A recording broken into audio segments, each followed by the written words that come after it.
에스라의 계관을 보게 되면 70년 바벨론 포로기 이후에, 그 이후에 예루살렘으로 이스라엘 백성들이 귀환하게 돼요. 다시 돌아오게 되는 거죠. 돌아와서 뭘 하는가 하면 성전을 재건하게 됩니다. 그리고 그들의 예배를 다시 세우고 영적인 회복을 일으키게 되는 거예요. 그게 이제 에스라의 이야기입니다. 그래서 6장까지는 성전을 재건하는 이야기가 나와요. 6장까지가 1차 귀환했던 사람들이 성전을 재건하는 이야기. 그리고 7장부터는 2차 귀환, 두 번째로 돌아오는 사람들에 의해서 성전이 아닌 백성들의 어떤 영적인 회복, 다시 율법을 생각하고 하나님의 말씀을 지키려고 하는 그것들, 그 회복에 대한 이야기가 되겠죠. 그래서 주요 인물을 보게 되면 1차 귀환 때는 스룹바벨 중요한 인물입니다. 스룹바벨이 지도자였어요. 그리고 이때 돌아온 인구수가 49,897명이 돌아옵니다. 그리고 2차 귀환 때는 에스라, 대표적인 지도자로 오게 되고, 그때 돌아온 숫자는 1,754명이 돌아오게 되죠. 네, 그래서 이제 그런 이야기입니다. 그래서 첫 번째 1차 귀환 때가 주전 538년에서 516년까지 이제 이루어지게 돼요. 와서 성전을 재건하는 이야기가 이제 이 정도 시간이 걸리는 22년. 그리고 2차 귀환 때가 주전 458년에서 457년까지. 요때 이제 2차 귀환을 하게 되는데, 요 중간에 무슨 일이 있는가 하면 에스더서의 이야기가 요 중간에 들어가는 겁니다. 에스더의 이야기는 그 바사 제국의 이야기죠. 그러니까 남아있는 바사 제국에 있던 사람들의 이야기가 이제 요 중간에 들어가는 에스더의 이야기고, 그리고 나서 2차 귀환 이후의 이야기는 느헤미야가 기록한 3차 귀환에 대한 이야기로 넘어가게 됩니다. 그러니까 총 3번에 걸쳐서 귀환하게 돼요. 바사왕 고레스가 이렇게 조서를 내리고 선포를 해서 이스라엘 백성들을 돌아가라고 하지요. 그냥 돌아가라고 하는 것이 아니라 성전을 건축하라고 하는 거예요. 목적을 딱 줍니다. 가서 뭘 하는가? 성전을 건축하라는 거예요. 다 무너진 성전을 건축해라. 그래서 성전을 건축하려면 이들이 돌아가서 뭘 하겠어요? 뭐 아무것도 없잖아요. 그러니 이 고레스 왕이 뭘 이야기하는가 하면, 그들에게 4절에 보면 그 남아있는 백성이 어느 곳에 머물러 살든지 그곳의 사람들이 이스라엘 백성들에게 마땅히 은과 금과 그 밖의 물건과 짐승을 주라는 거예요. 도와주라는 거예요. 그 사람들이 돌아가서 예루살렘의 성전을 재건할 수 있도록 여러 가지 물건들을 대어주라는 거죠. 마치 우리가 출애굽기에서 그 애굽을 나올 때 이스라엘 백성들이 그냥 맨몸으로 나온 것이 아니라 거기에 이집트 사람들한테서 금은 보화를 다 받아갖고 나오거든요. 마치 그런 모습과 같아요. 그래서 그것들을 가지고 와서 성전을 이제 재건하게 되는 거죠. 그래서 그 도와주고 그것을 가지고 예루살렘에 세울 하나님의 성전을 위하여 예물을 기쁘게 드릴지니라. 그게 이제 이 고레스 왕이 이렇게 선포를 해버린 거예요. 그러니까 이 바사에 살고 있던 사람들이 이스라엘 사람들한테 금과 은과 여러 가지 물건들을 주고 짐승을 주고 해서 이렇게 예물로 드리는 거죠.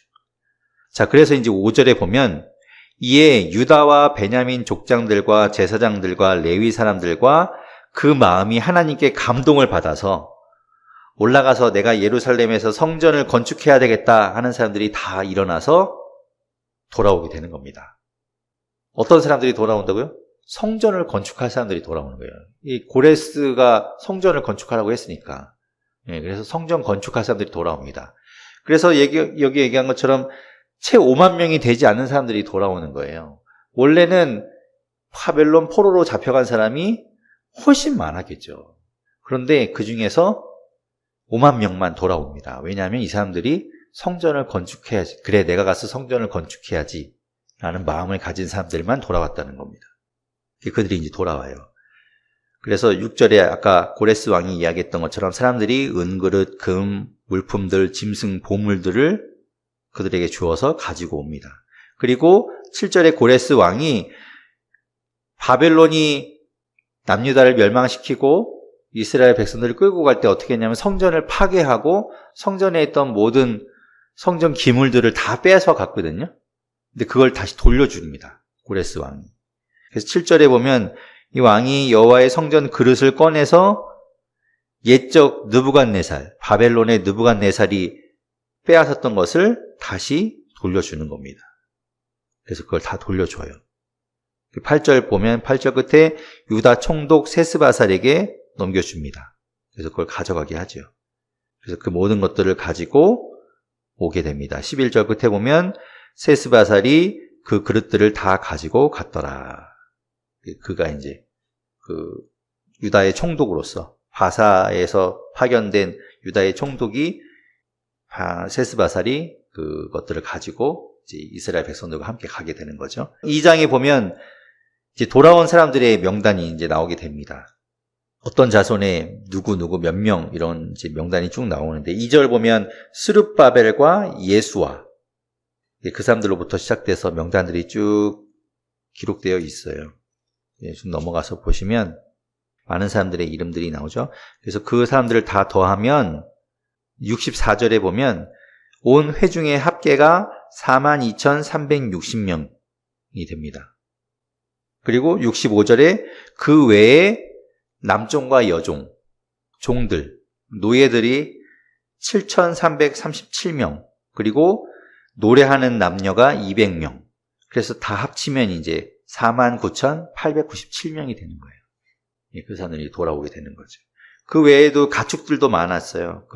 다 받아서 돌아오는 말도 있었고, 노새도 있었고, 낙타, 나귀, 이런 짐승들도 같이 이제 오게 되죠.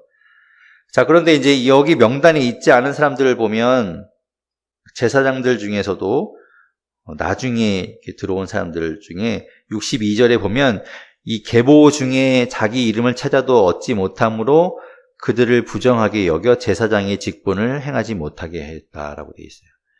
그래서 여기 명단에 없는 사람들, 나중에 된 사람들, 예를 들면 61절에 보게 되면 바르실레, 중간에 바르실레가 나오는데 이 바르실레는 길르앗 사람 바르실레의 딸 중에 한 사람과 결혼했던 사람이에요. 이방 사람인 거죠. 그런데 그 사람이 이름을 바르실레라고 이제 자기가 이제 개명해서 이제 했는데 그 사람 같은 경우에도 그 제사장의 명단에 없었습니다. 그래서 제사장 직분을 못하게 돼요. 어쨌든 그런 일들이 있었다. 그리고 63절에 보게 되면 그래서 그 사람들은 어떻게 하는가? 제사장의 직분을 담당하지 못하고 제사장 가문이었지만 대신에 제사장이 63절에 보면 그 우림과 둠밈을 가진 그 제사장이 일어나기 전에는 지성물을 먹지 말라. 그러니까 그들이 다 먼저 모든 것을 다 한 이후에 같이 하지 못하고 그들이 이제 떠나면 이제 그들이 뭐 다른 것을 먹을 수 있었던 그렇게 되는 거죠. 자, 그렇게 돌아온 사람들의 명단이 있게 됩니다. 그래서 그들이 70절에 보면 다 돌아와서 각자의 성읍에 이제 들어가서 살게 돼요. 자기 고향 성읍에 이제 가게 되는 거죠. 그래서 자리를 잡게 됩니다.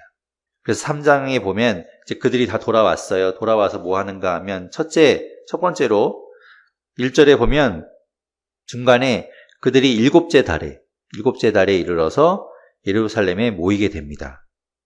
먼저 자기의 성읍에 가서 있다가 일곱째 달 절기에 하나님께서 말씀하신 절기에 예루살렘에 모이게 되죠. 그런데 성전은 없잖아요. 성전은 파괴됐으니까. 근데 거기에 모여서 그들이 2절 중간에 보면 이스라엘 하나님의 제단을 만들게 됩니다. 거기다 이제 제단을 먼저 만들어요. 하나님 앞에 제사를 해야 되니까. 그 제단을 만들고 거기에서 하나님 앞에 번제를 드리고 이제 제사를 하게 됩니다. 그래서 4절에 보면 규례대로 초막절을 지키게 되죠. 이들이 와서 이제 첫 번째 지키는 절기가 이제 초막절을 먼저 지켜요. 7월 일곱째 달에 있는 절기가 초막절인데 초막절을 지켜서 번제를 드리고 하나님 앞에 먼저 제사하는 거죠. 그리고 나서 성전 공사를 시작하게 되는 겁니다. 제사를 먼저 하는 거죠. 8절에 보면 예루살렘에 있는 하나님의 성전에 이른 지 2년 둘째 달에 그들이 돌아온 지 2년째 되는 해 둘째 달에 이제 드디어 성전 공사를 시작하게 됩니다. 그래서 스알디엘의 아들 수룹바벨, 그리고 요사닥의 아들 예수아와 다른 형제 제사장들과 레위 사람들과 돌아온 사람들이 이제 같이 성전 공사를 감독하게 되고 이제 성전의 기초를 놓고 성전 공사를 이제 시작하게 되는 겁니다. 10절에 보면 이 공사하는 사람이 성전의 기초를 놓을 때 제사장들, 레위 사람들 이런 사람들이 다 예복을 갖춰 입고 하나님 앞에서 찬송하면서 공사를 시작하게 되는 것이죠. 각자 자리에서. 그리고 11절에 보면 이제 백성들이 이제 모여서 이제 그 공사하는 것을 보면서 11절 끝에 여호와를 찬송하며 큰 소리로 즐거이 하나님께 찬양을 막 올려드려요. 그런데 12절에 보면 나이 많은 족장들이 있었어요. 나이 많은 족장들. 이들은 12절에 보면 나이 많은 족장들은 첫 성전을 보았으므로, 첫 성전이 뭘까요? 솔로몬이 만들었던 성전이에요. 그 솔로몬이 만들었던 그 화려하고 멋있는 성전을 생각하면 너무나 그 성전이 무너진 것이 안타깝죠. 그래서 그것을 생각하면서 12절 중간에 보면 대성통곡했다고 해요. 그 화려했던 하나님의 성전, 그 아름답고 영화로웠던 성전이 다 무너지고 참 이제 볼품없이 기초 공사를 하고 있는 그 모습을 보면서 대성통곡했다라고 하고 있습니다. 그렇지만 이제 그거 보지 못한 후대는 기뻐하며 하나님을 찬양했죠. 그래서 그 두 가지 소리가 함께 들렸다라고 13절에 말씀하고 있습니다. 자, 그래서 이제 4장에 가게 되면 공사가 시작됐는데 순조롭게 일이 진행되지 않았어요. 왜냐하면 그 공사를 방해하는 사람들이 있었습니다. 4장에 보면 1절에 사로잡혔던 자들의 자손이 이스라엘의 하나님 여호와의 성전을 건축한다 함을 듣고 유다와 베냐민의 대적들이 그것을 들어요. 그래서 이 공사하는 데 와서 자기들도 같이 참여하겠다라고 이야기하죠. 근데 이들이 누군가 하면 2절 중간에 보면 아스루 왕 에살핫돈이 우리를 이리로 오게 한 날부터 우리가 하나님께 제사를 드렸다라는 것으로 봐서 무슨 얘기인가 하면 북이스라엘이 아스루에 의해서 멸망당하죠. 근데 이 아스루의 정책은 뭐였냐면 민족 혼혈 정책이었어요. 그래서 북이스라엘에 살고 있던 이 이스라엘 백성들을 잡아다가 저 먼 이방 나라에 보내버려요. 그래서 거기에서 살게 하고 저 이방 나라에 있던 이방 족속들을 데려다가 여기에 이제 살게 합니다. 그래서 이 혼혈 정책을 써버려요. 민족의 그 정체성, 민족의 특수성을 다 없애버리는 거죠. 그런 정책을 썼던 게 아수르였거든요. 그러니까 그때 이 이방 민족 가운데서 북이스라엘로 끌려와서 아수르 때문에 거기에서 살게 된 사람들이 거기 북이스라엘이 하나님을 섬겼다고 했으니까 자기들도 이제 거기서 이방신도 섬기고 하나님도 섬겨요. 그 사람들이 바로 이 사람들인 거예요. 그 후손이. 그들이 이제 이야기하는 거죠. 우리가 여기로 오게 된 그날부터 우리도 하나님께 제사를 했다. 그러니까 우리가 성전을 짓는데 우리도 참여하겠다라고 하는데 3절에 스룹바벨과 여호수아와 이스라엘 족장들이 반대하죠. 너희는 우리와 상관이 없다. 그래서 너희는 우리와 같이 공사할 수 없다. 우리가 홀로 건축하겠다라고 3절 끝에 이야기합니다. 그래서 그 돌아간 사람들이 이제 화가 난 거죠. 아니, 우리를 무시하다니.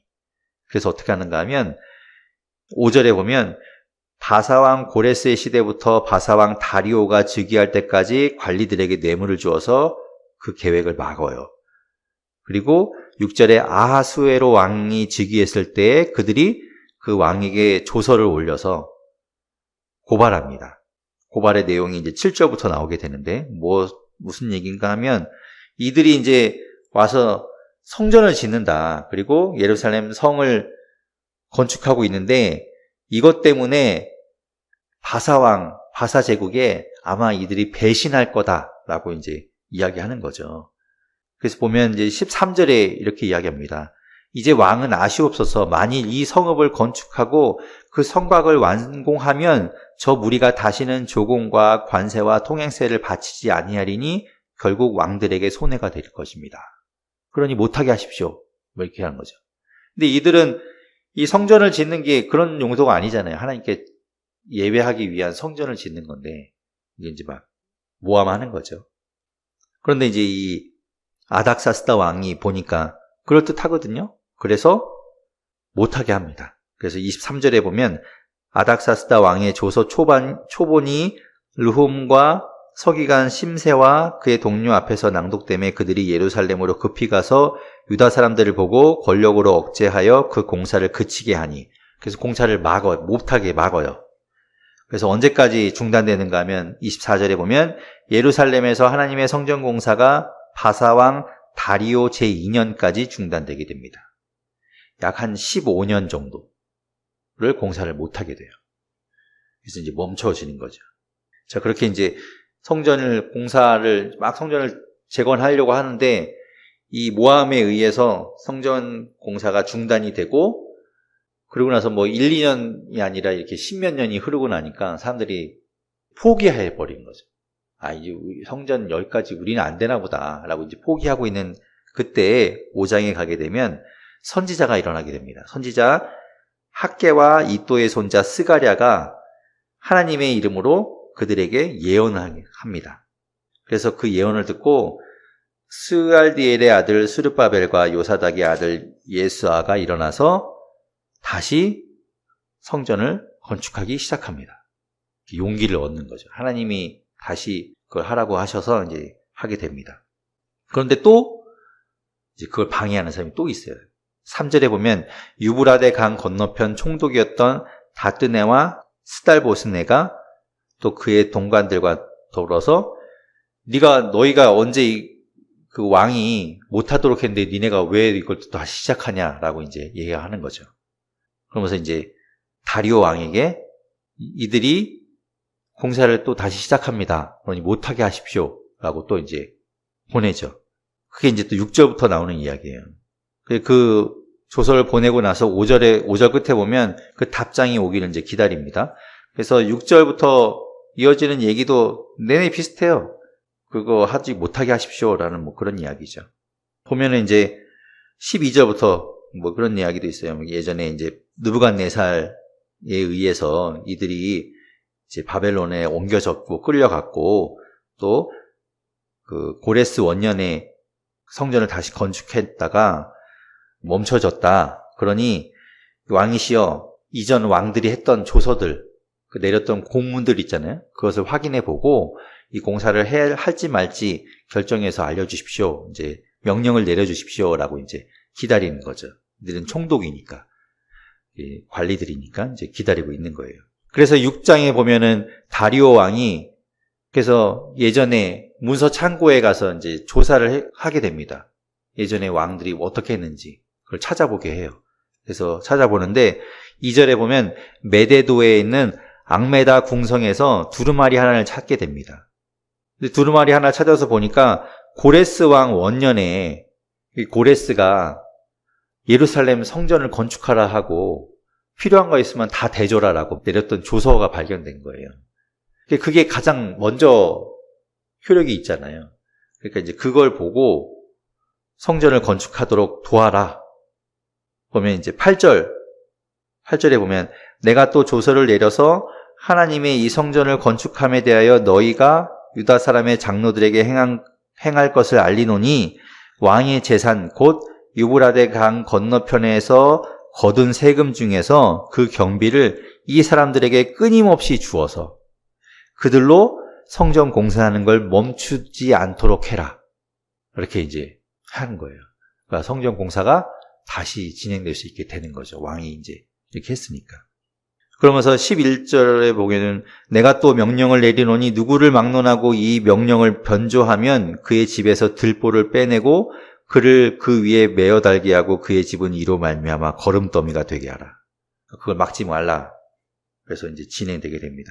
그리고 12절 끝에 보면 신속히 행할지어다. 그래서 성전 공사가 재개가 됩니다. 그래서 다리오 왕이 조서를 내린 것 때문에 유다에 와 있던 그 총독인 다뜨네와 스달보스네와 그들의 동관들이 이제 왕의 명령이니까 그걸 준행해요. 그래서 이제 다 도와줍니다. 14절에 보면 유다 사람의 장로들이 선지자 학개와 이또의 손자 스가랴의 권면을 따랐으므로 성전 건축하는 일이 형통한지라. 이제 막힐 것이 없죠. 그들을 방해할 게 이제 없어진 겁니다. 그래서 일이 잘 진행되어서 14절 끝에 보면 성전을 건축하며 일을 끝내되 15절 다리오 왕 제6년. 아까 다리오 왕 2년까지 성전이 공사가 멈춰졌었으니까 2년부터 다시 시작됐다고 하면 4년 만에 그러니까 제6년 아달월 3일 그러니까 12월 3일에 성전 공사가 완공이 됩니다. 그래서 일이 다 끝나요. 그래서 16절에 보면 이 이스라엘 백성들이 기뻐하며 16절 끝에 하나님의 성전 봉헌식을 행하게 됩니다. 이제 성전이 완공이 되고 그걸 하나님께 올려드리게 돼요. 그래서 성전 봉헌식 할 때 제사를 드려서 하나님 기뻐하시는 일들을 행하게 되죠. 그래서 다리오 왕 제6년 12월 3일 아달월 3일에 성전 공사가 끝나고 하나님 앞에 성전 봉헌식을 한 이후에 19절에 보면 그 사로잡혔던 자의 자손이 이듬해 그러니까 제7년 되겠죠. 제7년 이듬해에 첫째 달 14일에 유월절을 지키게 됩니다. 하나님의 성전이 이제 완공이 됐고 거기에서 하나님 앞에 유월절을 지키게 되죠. 그래서 20절에 보면 제사장들과 레위 사람들이 일제히 몸을 정결하게 하여 다 정결함에 사로잡혔던 자들의 모든 자손과 자기 형제 제사장들과 자기를 위하여 유월절 양을 잡으니 그래서 하나님 앞에 기쁘게 유월절을 지키게 되죠. 그리고 22절 보면 즐거움으로 이레 동안 무교절을 지켰으니 이는 여호와께서 그들을 즐겁게 하시고 또 아수르 왕의 마음을 그들에게로 돌려 이스라엘의 하나님이신 하나님의 성전 건축하는 손을 힘있게 하도록 하셨음이더라. 이 모든 것들이 하나님이 하셨다는 거예요. 이 하나님이 하시지 않으면 불가능한 일인 거죠.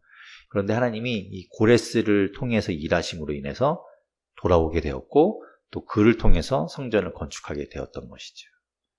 하나님이 이 고레스를 쓰도록 한 그것은 이미 예언되어 있던 겁니다. 이사야 선지자는 북이스라엘이 멸망할 때 있던 선지자잖아요. 그러니까 남유다가 멸망하기 훨씬 이전의 선지자인데 그 이사야 선지자가 고레스 왕에 대해서 예언합니다. 그게 이제 이사야 44장부터 보면 이사야 44장 28절에 보면 이렇게 이야기해요. 고레스에 대하여 이르기를 그는 내 목자다. 고레스가 이제 앞으로 세워질 텐데 그는 내 목자라는 거죠. 그가 나의 모든 기쁨을 성취하리라 하며 예루살렘에 대하여는 이르기를 중건하리라 하며 성전에 대하여는 내 기초가 놓아지리라 하는 자니라. 하나님이 미리 이사야를 통해서 예언했던 사람인 거죠. 고레스라는 사람. 그러면서 이제 45장 1절에도 이렇게 해요. 여호와께서 그의 기름 부음을 받은 고레스. 하나님이 고레스를 쓰시고자 미리 계획하고 계셨던 거예요. 그래서 이사야를 통해서 예언하셨고 그가 이제 하나님의 예언대로 이스라엘 백성들을 돌려보내고 또 성전을 건축하는 일에 모든 것들을 도와주도록 한 거죠. 하나님이 꼭 이스라엘 백성들만 쓴 것이 아니라 이 고레스나 다른 여건을 사용해서도 얼마든지 역사하신다는 걸 보여주는 거죠. 그렇게 1차 귀환한 이스라엘 백성들의 이야기였습니다. 7장 1절에 보면 이 일 후에 라고 기록하고 있죠. 이 일이라는 게 어떤 걸 이야기하냐면 바로 6장에 있는 그러니까 성전을 다 재건을 하고 난 이후에 성전 봉헌식을 하고 나죠. 그리고 나서 하나님 앞에 유월절 그리고 무교절을 지내게 됩니다. 그러니까 그 일 이후에라는 뜻이에요. 그런데 그 일과 지금 7장의 일은 바로 뒤에 이어지는 일이 아닙니다. 시간의 경과가 있었어요. 약 57년 정도 시간이 흐른 겁니다. 그러니까 이 6장까지의 일은 바사왕 다리오 왕 때 일이고 지금 7장 1절에서는 뭐라고 얘기하는가 하면 바사왕 아닥사스다 왕이라고 이야기해요. 그러니까 왕이 바뀌어버린 거죠.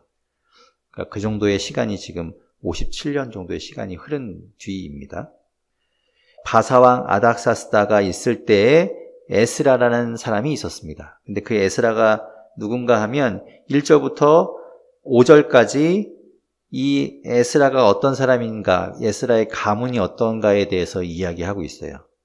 뭐라고 얘기하는가 하면 1절부터 보면 1절 중간에 그는 스라야의 아들이요 아사랴의 손자요 힐기야의 증손이요 그러면서 2절부터 해서 계속 그 위에 누구인지를 계속 기록하고 있습니다. 그래서 5절 끝에 가면 뭐라고 얘기하는가 하면 대제사장 아론의 16대 손이라고 이야기해요. 그러니까 바로 대제사장 아론의 가문의 사람 에스라라는 말을 하고 싶은 것이죠. 장황하게 많은 사람들을 다 이렇게 언급하면서 강조하고 있는 거예요. 이 사람이 이 에스라는 제사장 가문의 사람이다라는 걸 강조하고 있죠. 6절에 보면 이 에스라가 바벨론에서 이제 올라오게 됩니다. 이 에스라는 단순히 제사장 가문의 그 혈통의 사람이라는 것뿐만 아니라 6절에 보면 그는 이스라엘의 하나님 여호와께서 주신 모세의 율법, 하나님께서 주신 그 율법에 익숙한 학자라고 이야기해요. 여기서 익숙하다는 이야기는 정통하다, 뛰어나다 뭐 이런 뜻이에요. 그러니까 율법에 아주 정통하고 율법을 아주 자세히 알고 있는 학자라는 것이죠. 그리고 제사장이기도 하고 그가 하나님 여호와의 도우심을 입음으로 왕에게 구하는 것은 다 받는, 그러니까 왕에게 신임을 얻는 사람이었던 거예요. 그런데 7절에 보면 그 아닥사스다 왕 제7년에 왕이 이제 에스라와 함께 이스라엘 백성들을 다시 예루살렘으로 돌아가게 합니다. 7절에 보면 이스라엘 자손과 제사장들과 레위 사람들과 노래하는 자들과 문지기들과 느디님 사람들 중에 몇 사람이 예루살렘으로 올라갈 때, 그래서 이제 예루살렘에 올라가게 되는 거죠. 그때 이제 에스라가 인솔해서 가게 되는 겁니다. 그래서 왕의 제7년 5째 달에 이제 예루살렘에 이르게 됩니다. 근데 이제 9절에 보면 제7년 1월 첫째 달 초하루 1월 1일에 바벨론에서 이제 길을 떠나게 돼요. 출발을 하는 거죠. 그래서 하나님의 선한 손에 도우심을 입어서 5째 달 초하루에 예루살렘에 도착하게 됩니다. 그러니까 4개월 걸린 거죠. 4개월 걸려서 예루살렘에 이제 도착하게 되는 겁니다. 이렇게 가게 된 것은 이제 9절에 보면 그 중간에 나와 있죠. 하나님의 선한 손의 도우심으로 일한 것이다라고 하는 거예요. 그러니까 그 바벨론 땅에서 예루살렘까지 가는 길은 굉장히 멀고 험한 길입니다. 위험하겠죠. 예전엔 다 도보로 갔을 거니까. 그 많은 사람들이 움직이기에는 되게 위험한 땅이었는데 마치 출애굽한 이스라엘 백성들이 가나안 땅에 도착할 때까지 하나님께서 지켜주셨던 것처럼 이들도 하나님의 선한 손의 도우심을 따라 예루살렘에 무사히 도착하게 되었다는 이야기를 하는 거예요. 하나님께서 이들을 왜 지켜주셨는가? 10절에 보면 에스라가 여호와의 율법을 연구하여 그것을 준행하며 율례와 규례를 이스라엘에게 가르치기로 결심하였기 때문입니다. 그러니까 에스라가 율법에 능통했다고 했잖아요. 정통한 이 에스라가 그걸 가지고 예루살렘에 돌아가서 이스라엘 백성들에게 율법을 가르쳐야 되겠다라는 마음이 있었기 때문에 하나님께서 그것을 좋게 여기셔서 이제 에스라가 예루살렘까지 잘 갈 수 있도록 도우신 것이죠. 그래서 모든 것들이 하나님의 도우심으로 인해서 진행되게 된 겁니다. 에스라가 가는 건 그거예요. 이미 이제 성전은 다 재건이 되어 있는데 율법을 정확하게 가르쳐주고 하나님의 말씀대로 살게 하기 위해서 이제 에스라가 가는 겁니다. 그래서 이제 11절부터 보면 그 아닥사스다 왕이 이제 조서를 내려요. 조서를 내려서 이 에스라와 같이 가는 이스라엘 백성들을 돕도록 조서를 내려주는 내용입니다. 여기에 있는 내용은 원래는 아람어로 쓰여져 있어요. 이스라엘 지방, 예전에 예수님도 사용하셨던 아람어라는 그 지방의 고유한 그 지방 언어를 사용해서 이 조서가 쓰여져 있습니다. 그래서 보면 12절부터 이런 내용이죠.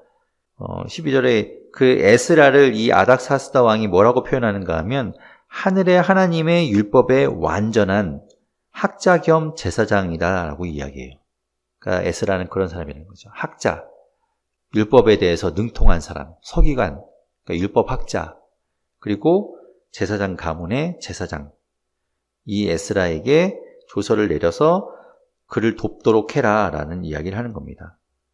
쭉 그런 내용이고, 그래서 이제 그들에게 1차 포로 기한 때도 마찬가지였지만 그들에게 은금과 모든 좋은 예물들을 주어서 그들이 그것을 가지고 가서 하나님 앞에 제사할 때 사용하도록 주라고 이제 이야기하는 거죠.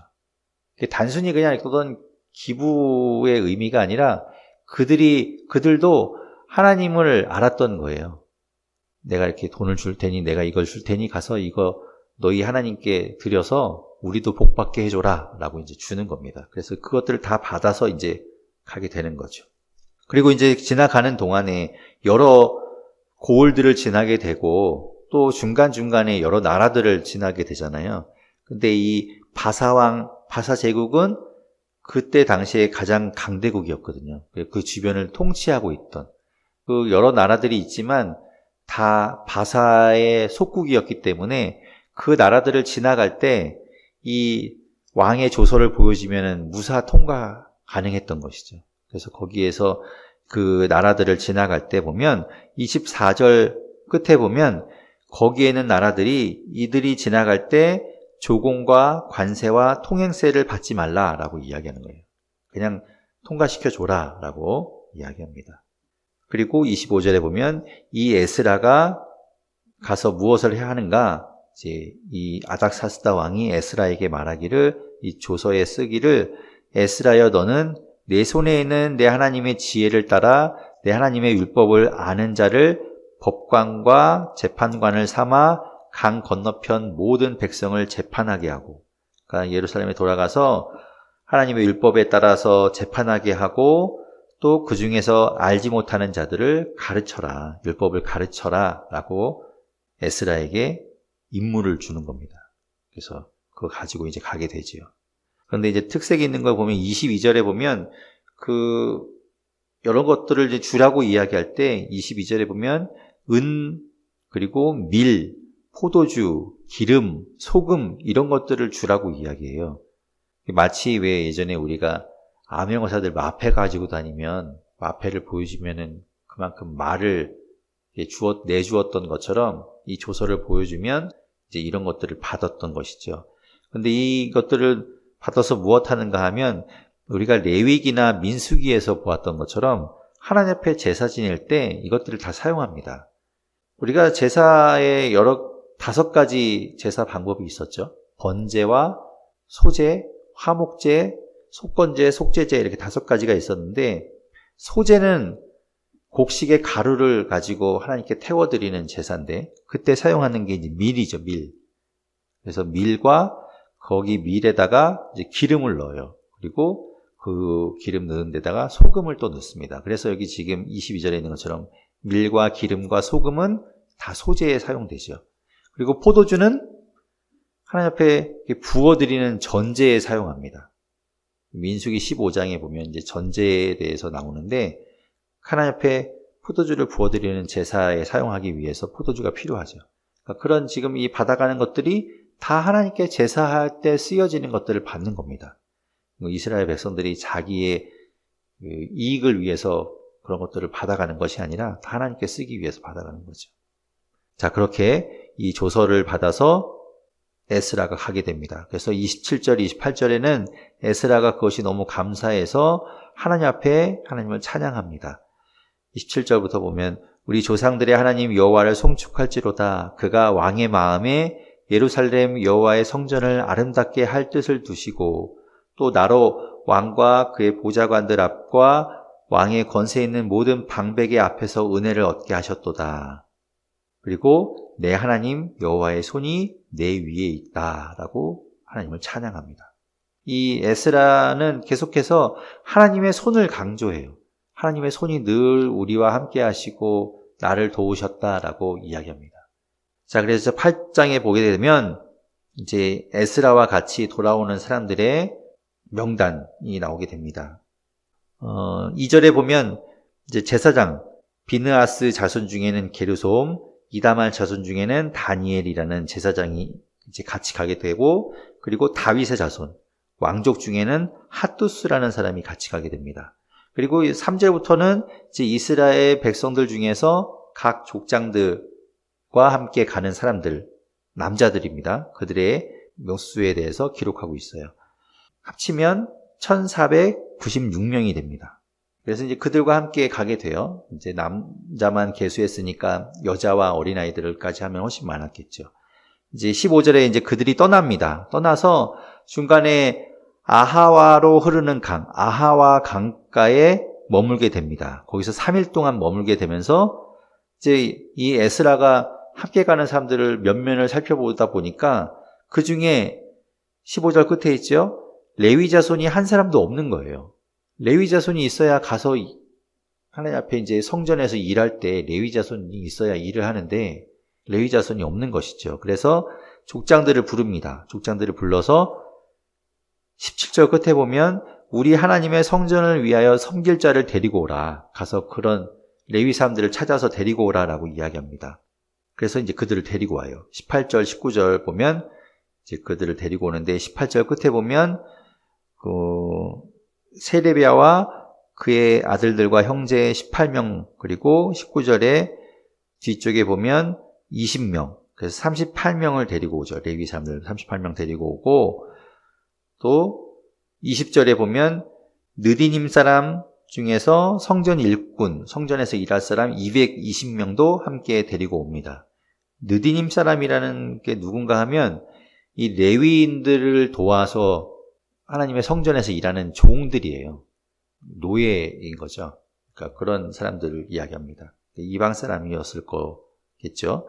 그래서 그들이 220명이 같이 가게 됩니다. 그래서 총 합치게 되면 1754명이 가게 되는 겁니다. 자, 그래서 이제 레위 사람들까지 해서 가게 되죠. 그래서 이제 그 레위 사람들이 왔을 때 21절에 그 아하와 강가에서 에스라가 금식을 선포합니다. 그리고 이제 앞으로 이제 가게 될 여정 가운데 하나님께서 함께 하시도록 하나님께서 도우시도록 그곳에서 금식하며 하나님께 구하게 되죠. 21절 끝에 보면 평탄한 길을 그에게 간구하게 됩니다. 하나님 앞에 이제 그렇게 구하고 출발하게 됩니다. 그리고 24절에 보면 그때 이 에스라가 제사장의 우두머리들 중에서 12명을 따로 세웁니다. 그리고 그들에게 이제 성전에 가서 쓸 기물들, 성물들을 맡깁니다. 25절부터 보면 하나님의 성전을 위하여 드린 은금과 그릇들, 그런 모든 것들, 그러니까 이 아닥사스다 왕이 왕의 보물 창고에서 내어준 그 보물들, 성전에 쓸 것들을 이제 이들에게 맡깁니다. 그래서 그들이 그것들을 잘 보관해서 이제 가지고 가도록 임무를 맡기는 거죠. 29절 끝에 보면 이 그릇을 달기까지, 그러니까 도착해서 건네주기까지 너희가 그것을 삼가 지켜라 라고 명령을 내리게 됩니다. 그리고 이제 그것을 가져가게 돼요. 자, 그래서 31절 보면 첫째 달 12일에 출발하게 됩니다. 이제 아하와 강가를 떠나서 예루살렘으로 가게 되죠. 그래서 하나님의 손이 31절 중간에도 있죠. 하나님의 손이 우리를 도우사 하나님이 함께 하셔서 결국 예루살렘에 도착하게 됩니다. 32절에 보면 예루살렘에 이르러 거기서 3일 동안 머무르고 난 이후에 3일 동안 이제 쉬고 난 이후에 제4일째 되는 날에 33절에 하나님의 성전에 이제 가지고 온 은과 금과 그릇들을 제사장에게 넘겨주게 됩니다. 제사장 무레못에게 넘겨주게 되죠. 그리고 나서 이제 35절에 이들이 돌아와서 뭐 하는가 하면 하나님 앞에 제사를 드립니다. 35절에 보면 하나님께 번제를 드리고 35절 끝에 보면 속죄제도 드리게 됩니다. 번제와 속죄제를 드리는 거죠. 그래서 하나님 앞에 이제 제사합니다. 9장에 가면 9장 1절에 그렇게 이제 제사를 드리고 난 이후에 방백들이 이 에스라를 찾아옵니다. 그래서 방백들이 에스라에게 무엇을 보고하는가 하면 이스라엘 백성과 제사장들과 레위 사람들이 이 땅에 있는 가나안 백성들, 가나안 족속들과 함께 통혼해서 살고 있다는 것을 이야기해요. 그래서 1절 중간에 나와 있는 것처럼 가나안 사람, 헷 사람, 브리스, 여부스, 암몬, 모압, 애굽, 아모리 사람 온갖 이방 사람들과 결혼해서 통혼해서 그렇게 섞여 살고 있다라는 이야기를 하는 거죠. 하나님께서 신명기에서 모세를 통해서 말씀하시기를 너희가 가나안 땅에 들어가면 그 땅의 사람들과 통혼하지 마라. 그 땅의 사람들과 결혼하지 마라라고 이야기했는데 그것이 지켜지지 않는 거죠. 하나님 말씀을 어긴 것 때문에 이스라엘이 멸망했고 70년 포로 길을 지나서 이제 다시 돌아와서 다시 재건하고 새롭게 시작하자, 다시 하나님 말씀대로 살자라고 하는데 또 다시 하나님 말씀을 어기는 일이 일어나니까 이 에스라가 그 이야기를 듣고 분개해야 합니다. 그래서 3절에 보면 내가 이 일을 듣고 속옷과 겉옷을 찢고 머리털과 수염을 뜯으며 기가 막혀 앉아 있었다라고 이야기하죠. 어떻게 이럴 수가 있는가? 그래서 5절에 보면 저녁 제사를 드릴 때에 내가 근심 중에 일어나 겉옷과 속옷을 찢은 채 무릎을 꿇고 하나님 여호와를 향하여 손을 들고 기도를 하게 됩니다. 어떤 기도인가? 회개의 기도를 하는 거죠. 6절에 보면 뭐라고 기도하는가? 나의 하나님이여, 내가 부끄럽고 낯이 뜨거워서 감히 나의 하나님을 향하여 얼굴을 들지 못하오니 이는 우리 죄악이 많아 정수리에 넘치고 우리 허물이 커서 하늘에 미침이니이다. 이 이스라엘 백성들과 제사장들과 레위 사람들이 하나님 말씀을 어기고 죄악된 모습으로 살아가고 있는 것을 자신의 죄로 받아들여요. 그래서 자기가 그 앞에 나가서 대표로 막 회개 기도를 하고 있는 것이죠. 그래서 하나님 앞에 이제 우리의 죄악을 용서하여 주십시오라고 이제 기도하면서 8절에 보면 이제 우리 하나님 여호와께서 우리에게 잠시 동안 은혜를 베푸사 하나님 용서하여 주시고 우리에게 은혜를 베푸셔서 얼마를 남겨두어 피하게 하신 우리를 그 거룩한 처소에 박힌 목과 같게 하시고 우리도 거기서 떠나지 않게 하시고 우리 하나님이 우리 눈을 밝히사 우리가 종로로 타는 중에서 조금 소생하게 하셨나이다. 그래서 하나님께 쭉 간구하는 기도를 하는 겁니다. 10장에 가게 되면 이 에스라가 1절에 하나님의 성전에서 그렇게 울며 기도하고 있을 때에 많은 백성이 함께 그 에스라의 기도와 또 그것을 듣고 같이 기도하게 되죠. 같이 통곡하게 됩니다. 그래서 백성이 크게 통곡하며 이스라엘 중에서 백성의 남녀와 어린아이의 큰 무리가 그 앞에 모인지라 에스라와 함께 지금 하나님 앞에 통곡하며 회개하고 있는 거예요. 2절에 보면 엘람 자손 중 여히엘의 아들 스가냐가 에스라에게 말하기를 우리가 하나님께 범죄하여서 이방 여자들을 아내로 맞아들이고 그렇게 통혼했지만 2절 끝에 보면 아직도 소망이 있습니다. 이제라도 늦지 않았습니다. 우리가 3절 중간에 보면 이 모든 아내와 그들의 소생을 다 내보냅시다. 달리 돌려보냅시다. 그들의 족속으로 돌려보내고 다시 하나님 앞에 회개하고 하나님과 언약을 다시 세우고 우리가 지금부터라도 율법대로 삽시다. 라고 그러면 하나님께서 용서하시고 우리에게 다시 소망이 있지 않겠습니까? 라고 이야기한 거죠.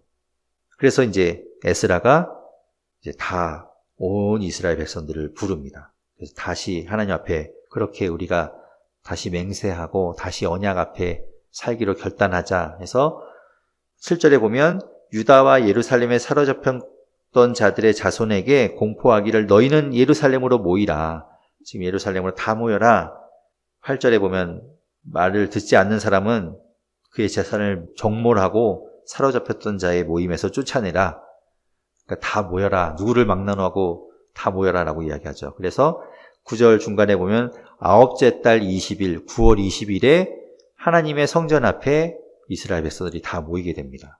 그때 10절에 에스라가 일어나서 그들에게 이야기합니다. 너희가 범죄하여 이방 여자를 아내로 삼아 이스라엘의 죄를 더하게 하였으니 11절 이제 너희 조상들의 하나님 앞에서 죄를 자복하고 그의 뜻대로 행하여 그 지방 사람들과 이방 여인들을 끊어버리라.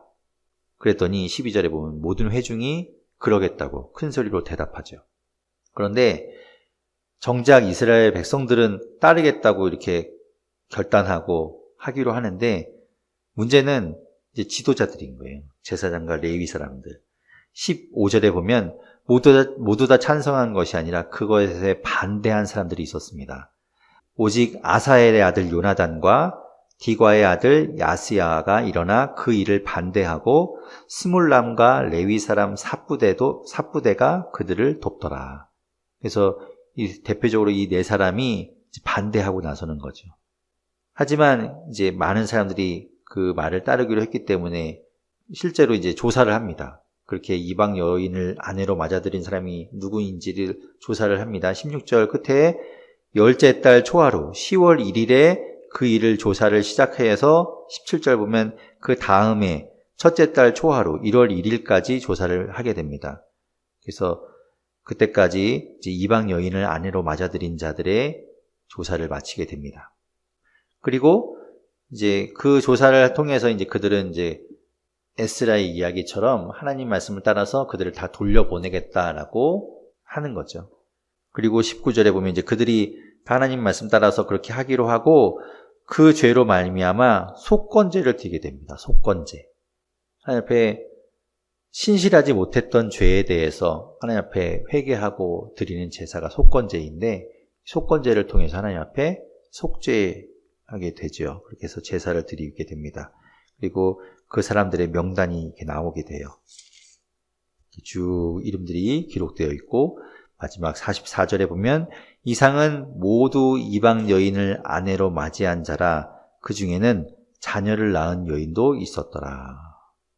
하지만 이 에스라의 말에 따라서 하나님의 말씀을 따르기로 하고 이제 그들을 돌려보내는 겁니다. 그래서 이스라엘, 그러니까 하나님의 백성, 하나님 앞에 또 순종하는 모습으로 살아가기로 결단하게 되는 것으로 에스라서가 마치게 되는 것이죠.